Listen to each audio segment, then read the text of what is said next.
Doctor जो सबको रखता है निरोगी, डॉक्टर जो आगाह करता है स्वस्थ जीवन के लिए, डॉक्टर जो लाता है सबके चेहरे पर मुस्कान, डॉक्टर जो बीमारी से लड़ते व्यक्ति के लिए आखिरी उम्मीद होता है। मिलिए प्रदेश के जाने माने डॉक्टर्स से और जानिए अपनी बीमारी का सटीक इलाज। After God.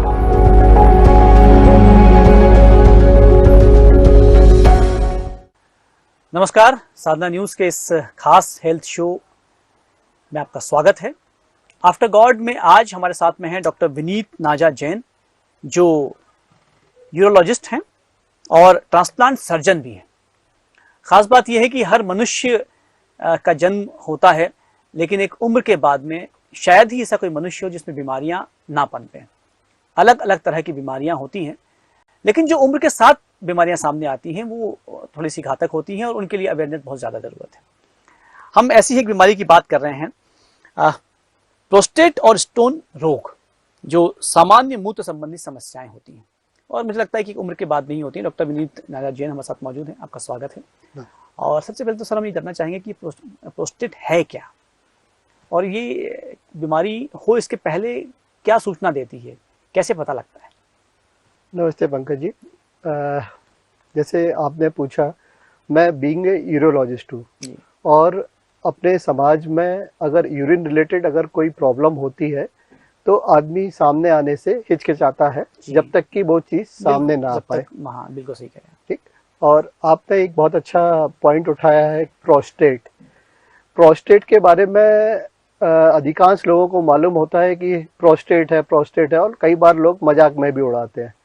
और कई अपने बुजुर्ग लोग जो है वो ये सोचते हैं कि उम्र के साथ में कुछ यूरिन प्रॉब्लम तो कॉमन ही होती ही है। ठीक।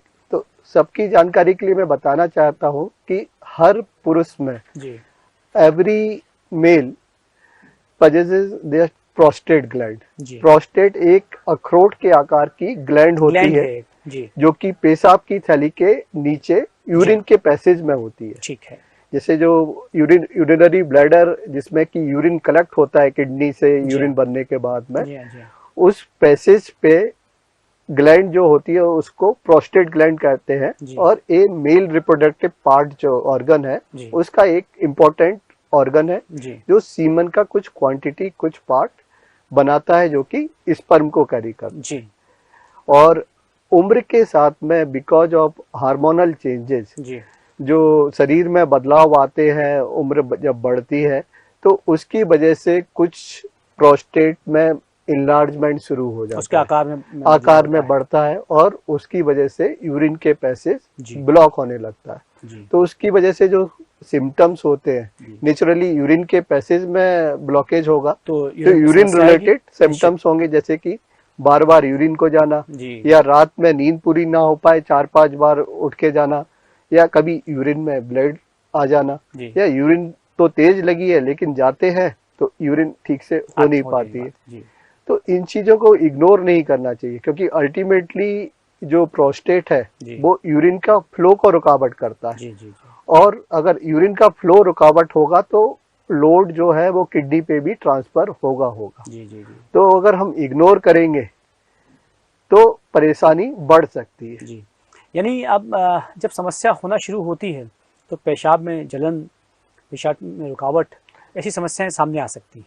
शुरुआती तौर पे कि पेशाब का प्रेशर कम हो जाना, कि जो एक फ्लो में होना चाहिए उसकी जगह धीरे धीरे पेशाब हो, या लगता तेज है कि यूरिन लगी तेज है लेकिन जब जाते हैं तो निकलने में टाइम लग रहा है। ठीक। तो ये वाली जो सिम्टम्स है ये प्रोस्टेट की शुरुआत हो सकती है। क्या ये एक उम्र के बाद में ही शुरुआत होती है, लेकिन क्या या पहले भी हो सकती है? अगर हम प्रोस्टेट रिलेटेड डिजीज की बात करें, रोग की बात करें, तो 3 मुख्य तौर पे होती है। ठीक। अधिकतर आम धारणा है कि प्रोस्टेट से बीमारी 50 साल के बाद ही होगी। ठीक। कि उम्र बढ़ेगी, उम्र के बदलाव के साथ प्रोस्टेट की बीमारी आएगी। लेकिन इम्पोर्टेंट पॉइंट है कि यंग लोग जो ऑफिस में जाते हैं उनमें भी प्रोस्टेट की बीमारी हो जाती है। अच्छा। जिसको कॉमन होता है प्रोस्टेटाइटिस, कि प्रोस्टेट का इन्फ्लामेशन किसी भी वजह से, चाहे वो इन्फेक्शन से हो चाहे प्रोलॉन्ग सिटिंग से या केमिकल प्रोस्टेटाइटिस जिसको बोलते हैं उसकी वजह से हो, तो उसमें भी यही सिम्टम्स होते हैं। ठीक, और एज के बाद जैसे 50 साल के बाद है, दो मुख्य रूप होते हैं प्रोस्टेट की बीमारी के। एक तो उम्र के according senile enlargement of prostate जिसको बोलते हैं, जो कि बहुत ही कॉमन होता है, और एक प्रोस्टेट का कैंसर होता है। अच्छा, क्या ये जेनेटिक बीमारी होती है? तो प्रोस्टेट या कोई भी बीमारी होती है, कुछ जेनेटिक कंपोनेंट तो हर किसी में रहता है। ठीक, तो इसमें भी जिन लोगों के घर में फैमिली हिस्ट्री है तो वो ज्यादा रिस्क पे रहते हैं। बीमारी हो जाने के बाद जो बात है वो तो हम करेंगे सही, लेकिन क्या इस बीमारी से प्रिकॉशनरी कैसे बच सकते हैं? क्या हम कुछ ध्यान रखें ऐसी बातों का कि भविष्य में बीमारी हो ही ना? क्या ऐसा संभव है?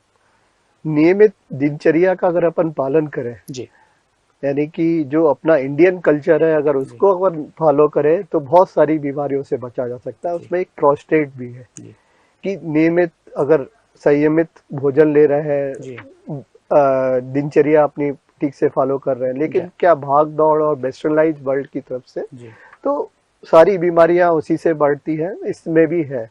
तो अगर अपन दिनचर्या का फॉलो करने से और जो बड़े बुजुर्ग कह गए तो उससे थोड़ा बचा जा सकता है कि जो जल्दी स्टेज में हो जाती है उससे थोड़ा सा डिले में भी हो सकता है। इसका इलाज क्या है? मतलब अगर ये हो जाती है तो क्या ऑपरेशन ही एकमात्र इसका इलाज है या बीमारियों दवाइयों से भी ये ठीक हो सकती है?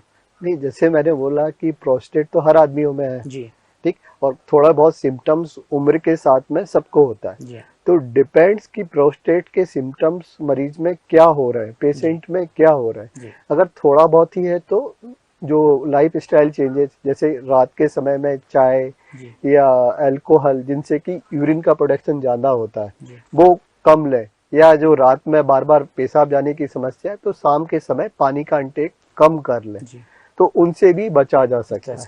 ठीक, लेकिन अगर सिम्टम ज्यादा होते हैं तो ये जो देसी तरीके काम नहीं कर पाते हैं तो कुछ मेडिसिन जो होती है वो देते हैं, और कई लोग यानी कि मोर देन 50% लोग मेडिसिन से ही बेनिफिटेड हो जाते हैं। अच्छा। और बहुत कम मात्रा, जैसे अगर 100 लोगों में हो तो मुश्किल से 10-15 लोगों को यानी 10 to 15% को ही किसी सर्जिकल इंटरवेंशन की जरूरत पड़ती है। अच्छा, और सर्जरी का क्या तरीका होता है? मतलब क्या बहुत कॉस्टली होती है? पुराने जमाने में तो सर्जरी मतलब बॉडी में कट लगना, बिल्कुल बॉडी में कट होगा, फिर उसका हीलिंग प्रोसेस, तो जिस थैली में यूरिन इकट्ठी हो रही है यानी कि पानी की थैली में अगर कट लगे तो पहले ये प्रोस्टेट का जो ऑपरेशन ही बहुत पेनफुल हुआ करता था। हमारे बड़े बुजुर्गों ने देखा होगा कि उनके जब दादा परदादा के जब कभी ऑपरेशन की जरूरत पड़ी तो बहुत परेशानी हो जाती थी, ब्लड भी चढ़ना पड़ता था। लेकिन अब बिकॉज ऑफ माइनराइजेशन और एडवांसमेंट, सर्जरी का जो टेक्निक एडवांसमेंट हुई है, अब सब इंडोस्कोपिक हो जाता है। तो प्रोस्टेट एक ऐसी बीमारी है जिसमें ओपन सर्जरी या चीरा लग के जो सर्जरी होती है उसकी जरूरत बहुत रेयरली ही होती है, कभी कभार ही होती है। अच्छा। बाकी सब कुछ दूरबीन पद्धति से, जिसको टीआरपी बोले, या एडवांस अब जो लेजर आ गया है कि थूलियम लेजर है, हॉल्बियम लेजर है या ग्रीन लाइट लेजर है, ये सब अब लेजर से हो जाता है, जिसमें बिना चीरे के, बिना कट के, बिना किसी कट के हो जाता है। कम हॉस्पिटल और ब्लड ट्रांसफ्यूजन का भी जरूरत नहीं होता है, उसमें मरीज की छुट्टी हो जाती है। अमूमन हम हर वृद्ध व्यक्ति से सुनते हैं कि उसे समस्या हो जाती है, अमूमन मतलब 100 में से 99% लोग ऐसे कहते हुए पाए जाते हैं। तो क्या ये अवेयरनेस की कमी है? हमें मालूम नहीं होता है कि समस्या पैदा होना शुरू हो गई है, लगातार बढ़ती जाती है, जब बहुत बढ़ जाती है तब हम डॉक्टर के पास पहुंचते हैं। बिल्कुल सही पॉइंट उठाया है पंकज जी। जैसे मैंने सबसे शुरुआत में बोला था कि यूरिन रिलेटेड प्रॉब्लम को अपने समाज में ठीक से डिस्कस नहीं करते। कोई उस पे बात करना ये समझता है कि क्या मालूम कोई गुनाह कर दिया या कुछ गलत बात बोल दी है। ठीक, और मेजॉरिटी ये सोचते हैं कि प्रोस्टेट तो जैसे सब में होता है, सब में कुछ ना कुछ प्रॉब्लम होती है, अरे ये तो उम्र बढ़ेगी तो ये परेशानी होगी। तो इग्नोरेंस जो होता है कि हम अपनी बीमारी को पुश करते रहते हैं जब तक कि वो एकदम से ला इलाज ना हो जाए, एकदम पेशाब रुकी ना जाए या किडनी डैमेज ही ना हो जाए, उस स्टेज तक खींच लेते हैं। तो वो नहीं करना है। हमारे पास अगर सिम्टम आ रहे हैं तो आप अपने डॉक्टर से उसके बारे में खुल के बात करें, इग्नोर ना करें। जब इग्नोर करेंगे तो बीमारी का इलाज जैसे लेटर स्टेज में सब सारी बीमारी में जैसे होता है वैसे प्रोस्टेट में भी होता है कि अगर लेटर स्टेज में अपन करें तो थोड़ा सा मुश्किल होता है। आपने एक बात कही कि किडनी भी डैमेज ना हो जाए, मतलब प्रोस्टेट का संबंध किडनी से भी है सीधा? बिल्कुल, यूरिन ओवरऑल किडनी से बनता है और जो ट्रांसपोर्ट होके यूरिनरी ब्लैडर या पेशाब की थैली में इकट्ठा होता है और जो समय समय पे रिलीज होता है। जब प्रोस्टेट की वजह से पेशाब की थैली में रुकावट होने लगती है तो पेशाब की थैली पे भी दबाव पड़ता है और अगर वो इग्नोर करते रहे तो अल्टीमेटली किडनी पे भी स्वेलिंग हो जाती है। ठीक, और किडनी पे अगर स्वेलिंग होगी तो किडनी फेलियर के स्टेज में जाएगी। आपने सैकड़ों ऑपरेशन इस ढंग के किए होंगे प्रोस्टेट के। लेजर ऑपरेशन जो इस वक्त आपने बात की है, लेजर ऑपरेशन का क्या तकनीक होता है, तरीका क्या होता है, क्या क्या करती है बेसिकली ये? पंकज जी, जैसे कि आम लोग या जो जनरल धारणा है कि कोई भी ऑपरेशन जो दूरबीन से होता है बिना चीरे के होता है उसको लेजर कहते हैं। प्रोस्टेट के उसमें जो दूरबीन से ऑपरेशन होते हैं वो दो तरह के होते हैं। ठीक, एक जिसमें कि बिजली का करंट इस्तेमाल करते हैं जिसको TURP बोलते हैं और आम पब्लिक उसको भी लेजर बोलती है। और एक उसमें एडवांसमेंट हुआ है बिजली के करंट की जगह पे जो ट्रू लेजर फाइबर है, चाहे वो होल्मियम लेजर हो या थूलियम लेजर हो, वो यूज करते हैं। उसका एडवांटेज ये होता है कि ब्लीडिंग की संभावना एंड रिकवरी बहुत फास्ट होती है और खून बहने की जो समस्या है वो कम होती है। और ये जब प्रोस्टेट ग्लैंड का साइज काफी बड़ा हो तो उसमें ये लेजर जो थूलियम लेजर या होल्मियम लेजर है उसमें काफी कारगर सिद्ध होता है। प्रोस्टेट यदि इस समस्या बढ़ती जाती है, कोई व्यक्ति बहुत ज्यादा डिले करता है, लापरवाही करता है, तो क्या इससे और बड़ी समस्याएं हो सकती हैं? आपने कहा किडनी डैमेज हो सकती है, इसके अलावा और क्या क्या संभावना है कि यदि आप ध्यान नहीं देंगे तो इस ढंग से डैमेज हो जाएगा? देखो, जैसे प्रोस्टेट है जब बढ़ेगा तो ओवरऑल जो पहला टारगेट ऑर्गन है वो यूरिनरी ब्लैडर है, पेशाब की थैली। ठीक, तो पेशाब की थैली भी प्रेशर उसमें पड़ेगा और धीरे धीरे ओवर डिस्टेंड होके या पेशाब की थैली में को जब ज्यादा काम करना पड़ेगा तो उसकी फंक्शनिंग खत्म हो जाएगी। जैसे कि कोई रबड़ है, ठीक, रबड़ को बहुत ज्यादा तक खींच देते हैं तो फिर वो वापस नहीं आएगा। तो ऐसे ही पेशाब की थैली के साथ भी होता है कि अगर उसमें बहुत ज्यादा पेशाब इकट्ठा लंबे समय से होता रहे जिसको हम लोग क्रॉनिक यूरिनरी रिटेंशन बोलते हैं, तो पेशाब की थैली डैमेज हो जाती है। फिर उस स्थिति में अगर अपन ऑपरेशन भी करें, प्रोस्टेट को निकाल भी दें तो मरीज को रिजल्ट नहीं मिलते हैं क्योंकि वो न्यूरोजेनिक ब्लैडर या अंडर एक्टिव ब्लैडर बोलते हैं वो एंटिटी हो जाती है, या बार बार यूरिन में इन्फेक्शन होना शुरू हो जाता है या उसमें स्टोन बनना शुरू हो जाते हैं और ब्लीडिंग जब काफी इन्फेक्शन हो, काफी रुकावट हो तो पेशाब से ब्लड जाना भी शुरू हो जाता है। हम जब कैंसर सुनते हैं तो एक खतरनाक बीमारी का दृश्य सामने आता है, लेकिन जब प्रोस्टेट कैंसर सुनते हैं तो और ज्यादा हम डर जाते हैं। ये प्रोस्टेट कैंसर है क्या, मतलब क्या बहुत ज्यादा खतरनाक है, क्या इसमें लोगों की मृत्यु हो जाती है, कैसे बचा जा सकता है? प्रोस्टेट कैंसर जो आदमियों के कैंसर की बात करें तो सबसे कॉमन उसमें कैंसर होता है। ठीक, और ये जो वेस्टर्न वर्ल्ड है, यूरोप और USA, वहाँ पे प्रोस्टेट कैंसर का इंसिडेंस तो बहुत ही ज्यादा है, जबकि जापान या चाइना की तरफ इसका कम होता है। अच्छा, ठीक, इसमें इंडिया बीच की कैटेगरी में आता है। अब पहले जो प्रोस्टेट कैंसर अपने आप कम होता था, जो मुंह के हुए या नाक इधर गले के हुए वो कैंसर ज्यादा होते थे। अब प्रोस्टेट कैंसर का भी इंसिडेंस इंडिया में बिकॉज ऑफ वेस्टर्नाइजेशन बढ़ गया है और इसको PSA से एक ब्लड टेस्ट होता है उससे मॉनिटर करते हैं। डिपेंड्स इसकी स्टेज के हिसाब से इसका ट्रीटमेंट होता है।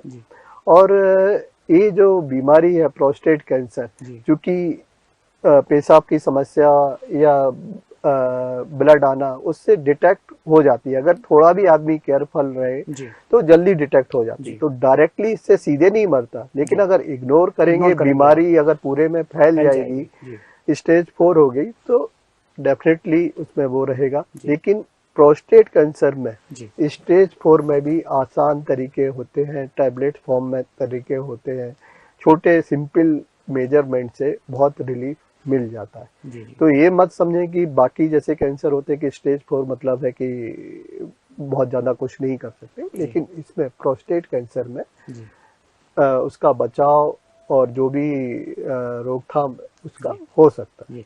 इलाज क्या है इसका बेसिकली? अगर क्या सिर्फ ऑपरेशन के माध्यम से ही कैंसर हट सकता है या दवाइयों पर नहीं ऐसे नहीं, ठीक हो जैसे जाता स्टेज के ऊपर डिपेंड करता है, जी। ये मेल हार्मोन से रिलेटेड होता है। है? जी तो कुछ दवाइयाँ जो मेल हार्मोन को कम करती जी हैं या उसका सर्जिकल कास्ट्रेशन का फॉर्म में हो तो वो तो ये नहीं है कि कैंसर मतलब सर्जरी होना। जी ओवरऑल उसमें है मेडिकल मैनेजमेंट बहुत इम्पोर्टेंट पार्ट होता है। निश्चित जी ठीक, तो surgery is the not main stage, जी डिपेंड कि उसकी स्टेज क्या है और उसका इलाज आसानी से संभव है। जी।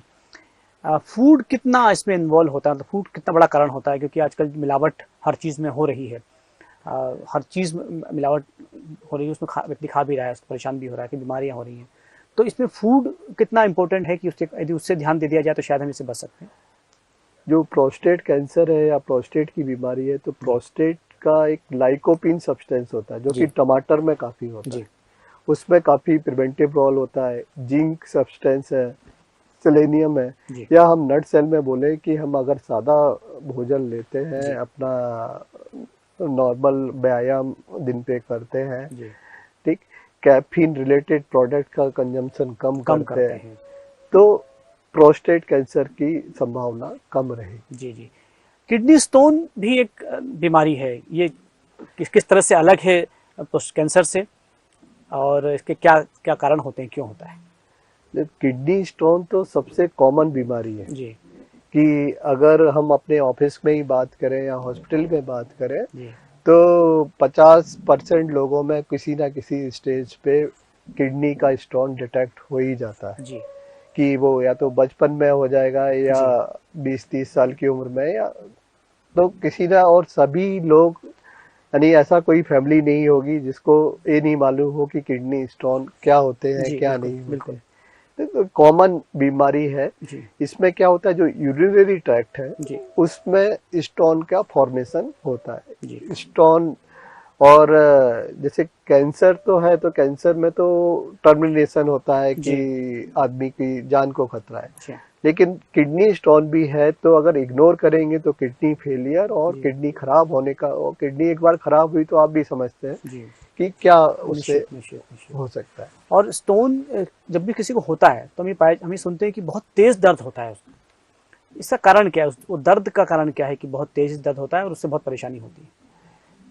टिपिकली अगर किडनी स्टोन के दर्द की बात करें जी तो जब किडनी में कहीं ब्लॉकेज हो, जी उसकी ट्यूब में कोई पत्थर आ जाए, जी ठीक, तो किडनी में से जो यूरिन का फ्लो है जी उसमें कोई रुकावट होती है जी तो दर्द होता है। जी और जो किडनी का जो स्टोन का जो दर्द होता है वो टिपिकली लेटने या आराम करने पे नहीं जाता। जी जैसे सिंपल मसल से या स्पाइन रिलेटेड बैकएक होता है तो वो अपन लेट आराम गए करेंगे तो ठीक हो आराम जाता मिल है, जाता है। बिल्कुल सही लेकिन है। किडनी का स्टोन में वैसा ऐसा नहीं नहीं होता होता। कि आप लेट गए हो आराम कर लिया तो जी वो जब दर्द होगा तो वो पीछे से शुरू होगा जी और जो जेनाइटेलिया है जी उनकी तरफ यूजुअली जाता है वो जी दर्द।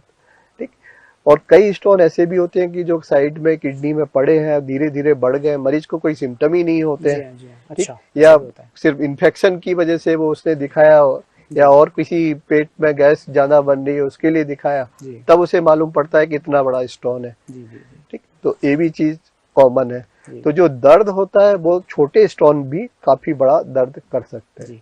और इसका क्या इलाज है? मतलब ये भी दवाइयों से हो जाता है या इसके लिए भी कोई ऑपरेशन जैसी कोई चीज़ सामने आती है, या स्टेजेस पे डिपेंड करता है? किडनी का जो स्टोन का इलाज की अगर अपन बात करें जी तो वो 2-3 चीजों पे निर्भर होता है। एक कि स्टोन कहाँ पे है, वो किडनी में है कि किडनी की नली में है। अच्छा, उस ठीक, पर डिपेंड करता उस पे उसका साइज क्या है है, साइज। स्टोन का साइज क्या है, उसकी वजह से इन्फेक्शन वो तो नहीं हो रहा है, जी या ऑर्गन डैमेज का वो तो नहीं हो गया कि जी किडनी पे स्वेलिंग ज्यादा हो गई, जी हाइड्रोनेफ्रोसिस ज्यादा हो गई, जी तो उसके अकॉर्डिंगली इलाज होता है। जी सभी जानते हैं कि 7-8 mm से नीचे का जो पत्थर है वो जी मेडिसिन से निकल सकता है। ठीक, अगर वो साइड में पड़ा है उससे साइज में छोटा है तो वो सिंपल पानी, ज्यादा पानी पीने, नारियल को पानी लेने, उससे भी हो सकता है। एक मिथ बना हुआ है कि बियर ले लिया तो उससे लेके स्टोन निकल जाएगा। तो बियर या ये सब चीजें हैं, तो बियर से उल्टा स्टोन ज्यादा बनता है, ठीक, क्योंकि ये यूरिक एसिड का फॉर्मेशन करता है। जो निकलता है वो ऐसे है कि बियर पीने से अगर कभी कभार पिया तो उससे चूंकि यूरिन की मात्रा ज्यादा बनती है तो छोटे मोटे स्टोन से फ्लश हो जाते हैं, निकल जाते हैं कि यूरिन ज्यादा बना तो उससे निकल गया। लेकिन लॉन्ग टर्म पे अगर कोई अल्कोहल ले रहा है तो उल्टा उसको स्टोन की ज्यादा टेंडेंसी, समस्या ज्यादा बढ़ जाएगी। प्रोस्टेट की समस्या तो खैर उम्र के साथ बढ़ जाती है, लेकिन फिर भी जो स्टोन है उसमें वो कम लोगों को सुनाई देता है कि बहुत कम लोगों को होता है। स्टोन का जो यूजुअल एज ग्रुप होता है वो 20 से 40 साल की उम्र में होता है। 20 से कम वाले मतलब है कि उनको फैमिली हिस्ट्री वगैरह कुछ होना चाहिए, कि जिनकी फैमिली में स्टोन है तो उसमें 20 साल से कम भी स्टोन बन सकता है, या कोई मेटाबॉलिक डिफेक्ट जो होता है उसमें बनता है। यूजुअली ओल्ड एज में स्टोन की समस्या कम होती है। अगर जिसको 40-45 तक स्टोन नहीं बना तो उसमें कम चांसेस है कि ओल्ड एज में किसी को नया स्टोन बने। पुराना स्टोन जो एग्जिस्टिंग है वो तो बढ़ सकता है, ठीक, लेकिन कोई नया स्टोन फॉर्म होना वो थोड़ा सा रेयर चीज। अच्छा, सर दर्द होता है, पेट दर्द होता है, दांत दर्द होता है, उससे स्टोन का दर्द कैसे अलग होता है? क्या उसमें कुछ फीलिंग में कुछ अंतर होता है या बहुत तेज होता है? क्या अंतर होता है? जैसे स्टोन का दर्द पेट में होता है, जी, ठीक, और जो जैसे मैंने बताया कि जैसे दर्द बाकी के दर्द में लेट जाए, कर जाए, आराम कर ले तो ठीक हो जाएगा। अच्छा, इसका नहीं लेकिन होता अगर स्टोन का है जी, तो वो तो यूरिन का प्रोडक्शन तो कंटिन्यूस चलता रहता है। अगर उसमें कहीं ब्लॉकेज है और जो दर्द हुआ तो वो बना रहेगा। टिपिकली ये पीछे फ्लैंक की तरफ होता है और जेनाइटेलिया की तरफ जाता है। कुछ लोग ये कहते पाए जाते हैं कि जो स्टोन होता है, पथरी होती है, ये आप खूब पानी पिए। घर में जब बात होती है तो हर व्यक्ति सुझाव देता है कि आप खूब पानी पिए तो ये खत्म हो जाएगा, निकल जाएगा। क्या ये वाकई ऐसा है? नहीं, पानी पीना, खूब पानी पीना एक अच्छी हैबिट है, लेकिन बहुत ज्यादा पानी पीना उससे भी एक नुकसान है। जो ऑप्टिमम पानी की मात्रा बोले तो दिन भर में अगर 24 घंटे में हम इतना पानी ले रहे हैं कि 2.5 से 3 लीटर यूरिन फॉर्म हो जा रही है। वो मैं इसलिए बोल रहा हूँ कि जैसे गर्मी है, जैसे निबाड़ वाला बेल्ट है अपना, वहां पे गर्मी इतनी ज्यादा पड़ रही है कि आप 3 लीटर और 4 लीटर भी पानी पियेंगे तो मुश्किल से 2 लीटर पेशाब हो पाएगी, क्योंकि पसीने में बोल। और अगर आप दिन भर एसी में बैठे तो 1.5 लीटर से भी हो जाएगी। बिल्कुल। तो आप 3 लीटर पानी यूरिन 24 आवर्स में उसका टारगेट रखना होता है, ठीक। तो वो 3 लीटर इतना होता है कि जो बाकी के जो टॉक्सिक सब्सटेंस है वो निकल जाए, ठीक। कम पानी पिएंगे तो नेचुरली बात है यूरिन गाढ़ा होगा तो स्टोन ज्यादा फॉर्म होने के ज्यादा चांसेस रहेंगे, और जब ज्यादा पानी पिएंगे तो छोटे मोटे स्टोन फ्लश हो जाएंगे, ठीक। इसलिए अपने बड़े बुजुर्ग बोलते हैं कि ज्यादा पानी पियो वो तो सब निकल जाएंगे। लेकिन कई लोग क्या होते हैं दिन में करीब 8-10 लीटर पानी पीने लगते हैं, वो तो बहुत ज्यादा, तो उससे लेके वो क्या होता है कि उनका धीरे धीरे पेशाब की थैली की कैपेसिटी खराब हो जाती है, और अल्टीमेटली वो पेशाब की थैली डैमेज कर देता है, या उनका जो प्रोडक्टिव टाइम है वो वॉशरूम में ही चला जाता है कि पानी पिएंगे तो वो निकलेगा भी, और जो उसके साथ जो यूरिन निकलेगा उसके साथ जो जरूरी तत्व है वो भी निकलेंगे, तो सोडियम वगैरह की कमी वो भी उसमें हो जाती है। तो ऑप्टिमम मात्रा जो बॉडी के टॉक्सिक मटेरियल है उसको निकालने के लिए जरूरी है वो है कि 2.5 से 3 लीटर यूरिन 24 आवर्स में हो जाए, तो जाड़े में कम लेंगे और गर्मियों में ज्यादा हो जाएगा। बस सामान्य बात कह रहे हैं। स्टोन की समस्या यदि एक बार खत्म हो जाती है, आपने इलाज कर दिया, किसी तरह से ठीक हो गई, क्या वो फिर से हो सकती है? बिल्कुल, बिकॉज स्टोन जो डिजीज है वो मेटाबॉलिक है कि बॉडी में अपने जो चेंजेस है उससे डेवलप होती है, तो chances of recurrence always there, कि स्टोन एक बार अगर ऑपरेशन हो गया तो ऐसा नहीं है कि वो फिर से नहीं बनेगा, वो फिर से भी बनने के चांसेस। तो उसका प्रिवेंशन का काफी रोल है। एक सबसे अच्छा प्रिवेंशन उसमें जो होता है वो है कि पानी की मात्रा, ऑप्टिमम पानी की मात्रा लेनी है, जो कि 2.5 से 3 लीटर तक बोलते हैं। एक नमक, जो नमक की मात्रा कम होनी चाहिए स्टोन के डिजीज में भी, और ये नमक की कम मात्रा जैसे ब्लड प्रेशर में भी हेल्प करती है, स्टोन में भी हेल्प करती है, क्योंकि अगर ज्यादा सोडियम बॉडी में रहेगा तो कैल्शियम ज्यादा किडनी से एब्जॉर्ब होगा, जी तो नमक की मात्रा कम रखें। जी, ठीक, जिसको स्टोन बार बार बन रहे हैं वो खाने में ऊपर से नमक ना लें। नमक ना। बाकी जो खान पीन के हैं, जो मोस्ट कॉमन स्टोन होता है वो कैल्शियम ऑक्जेलेट स्टोन है अपने जी इंडिया जी में। जी तो वो यूजुअली टमाटर में हो गया। एक बहुत सा कॉमन सा एक पूछा जाता है कि जी दूध ले सकते हैं, छाछ ले सकते हैं जी कई, जी तो दूध एकदम से बंद नहीं करना है। जी ठीक, एक कप दूध 24 आवर्स में, जिसको बार बार स्टोन बनते हैं, एक कप दूध की क्वांटिटी जरूरी होती लेना है। चाहिए।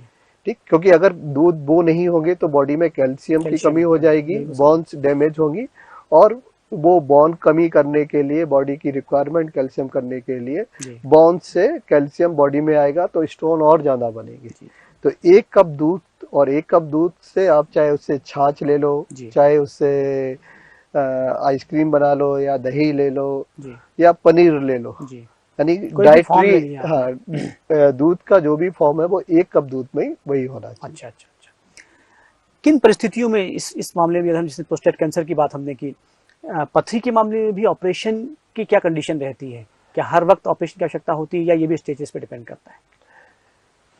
किडनी स्टोन में जैसे बताया कि साइज और उसका लोकेशन, जी कि स्टोन कहाँ पे है और कितना बड़ा है, जी उससे किडनी पे स्वेलिंग तो नहीं हो रही है, जी उसके अकॉर्डिंगली डिपेंड करता है। जी जैसे अगर किडनी की ट्यूब में कोई पत्थर फंसा पड़ा है जी तो उसमें ज़्यादा वेट नहीं करेंगे, जी यानी कि 21 दिन के बाद भी अगर उसमें स्टोन रुकावट कर रहा है तो जी किडनी डैमेज होने के चांसेस ज़्यादा रहेंगे। जी तो अगर किडनी में स्वेलिंग 21 दिन से ज़्यादा बनी रहती है तो डैमेज होने के चांसेस ज़्यादा रहेंगे, तो जी उसको दूरबीन से स्टोन निकलवाना ही उचित रहेगा। जी, लेजर से किस किस तरह के ऑपरेशन होते हैं इस पथरी वाले, अगर बात करें हम?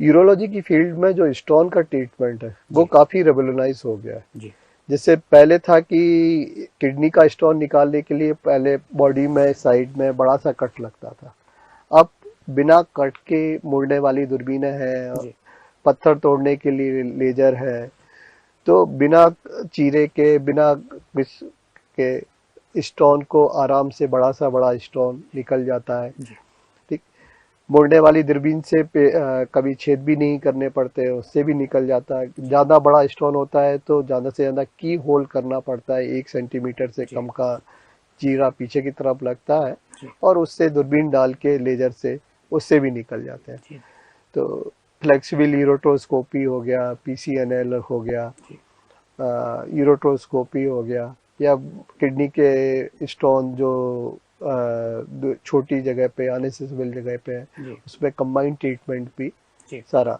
सब इंडोस्कोपिक होने लगा है। चीरे लगाने की जरूरत अब कम ना हो के गई, बराबर ना है। के बराबर। बहुत सारी बीमारियां हैं जिसमें मिथ्स हैं, इसमें भी बहुत सारी मिथ्स हैं। ऐसे में किडनी आप स्टोन में तो सबसे ज्यादा सबसे है ज्यादा हैं, आप कि ऐसे में हमारे दर्शकों को क्या संदेश देना चाहेंगे, क्या खासतौर पर इसे बताना चाहेंगे कि वो ध्यान रहे इस बात? देखो, गर्मियों में सभी को मालूम है कि स्टोन की समस्या काफी ज्यादा होती है जी डिहाइड्रेशन की वजह से। तो पानी जरूर से पीना है, अपने आप को, बॉडी को हाइड्रेट जरूर से रखना है। आप अब कहीं बाहर जा रहे हैं तो अपने साथ पानी की बोतल साथ में रखें, बीच बीच में पीते रहें। नमक का जितना कम सेवन करें उतना फायदेमंद है, कि नमक ऊपर से ना लें। जी ठीक, जो खाने में सब्जी में है वो है, सलाद में ऐसा नहीं कि आप ऊपर से डाल रहे हैं, ऊपर से जी नमक डाल रहे हैं, बिल्कुल। साथ में पापड़ भी ले रहे हैं। तो ये सब चीजें ना करें, हाइड्रेशन और लेस सॉल्ट, ये सबसे इम्पोर्टेंट है। जी, तो डॉक्टर विनीत नाजा जैन, यूरोलॉजिस्ट, इस वक्त हमारे साथ में थे, और जो बहुत महत्वपूर्ण बातें प्रोस्टेट कैंसर के बारे में बात की है, पथरी के बारे में बताई हैं, मुझे लगता है कि बहुत ज़रूरी चीज़ें हैं। बहुत सी ऐसी चीज़ें हैं शायद जो आपको पता ही नहीं थी, और इस कार्यक्रम के माध्यम से आप तक पहुँचेंगी। हमारा आग्रह है कि ये कार्यक्रम आप देखें, समझें, अपने लोगों को दिखाएं, और जितने लोगों को फॉरवर्ड हो सकता है उतने लोगों को करें, ताकि लोग ज़्यादा से ज़्यादा अवेयर हो सकें और इस बीमारी से बच सकें। डॉक्टर साहब, आप हमारे बीच में आए, हमसे बातचीत की, बहुत बहुत धन्यवाद। नमस्कार।